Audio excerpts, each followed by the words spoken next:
Hello guys, বন্ধুরা, আজকে আমি আপনাদের সামনে একটি কলামের টপ টু বটম পুরো বিস্তারিত তুলে ধরবো। এই যে দেখতে পাচ্ছেন, এটা হচ্ছে একটি বিল্ডিংয়ের কলাম থেকে যে আপনার নিচে ফুটিং থেকে যে ছাদ পর্যন্ত যে একটি কলাম যায়, জাস্ট একটি কলামের একটি বিম্ব জাস্ট আপনাদের সামনে একে তুলে ধরলাম। এই হচ্ছে আপনার মাটির নিচে যে এটা হচ্ছে ফুটিং বেসের থিকনেস হচ্ছে 150 by 150 স্কোয়ার সাইজ। তো এটার থিকনেস হচ্ছে 22.5 সেন্টিমিটার।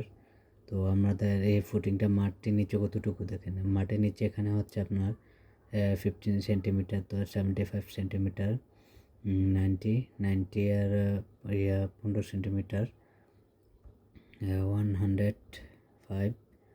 তারপরে আপনার এখানে হচ্ছে আপনার 22.5, তারপরে আপনার 25 25 30 35 135 সেন্টিমিটার হচ্ছে আপনার মাটির নিচে। এখান থেকে এ হচ্ছে জিএল মানে গ্রাউন্ড লেভেল হচ্ছে এখান থেকে মাটির নিচে যে ফুটিংয়ে হয়। তারপর মাটির উপরে এখানে কলাম হয়, কলামের উপরে আপনার ইটের গাঁথনি হয়। তারপরে যে আমাদের যে পিএল মানে প্লিন্থ লেভেল, মানে আমরা যে যে নিচের ফ্লোর বলি না, এই ফ্লোর, ঠিক আছে। তারপরে ফ্লোরের উপরে জানালা, সানসেট।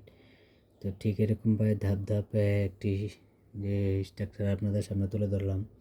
বন্ধুরা, আরও ইঞ্জিনিয়ারিং টিপস পেতে আমার চ্যানেলটিকে সাবস্ক্রাইব করে বেল আইকনটি বাজিয়ে রাখুন পরবর্তী আরও ভিডিও পাওয়ার জন্যে।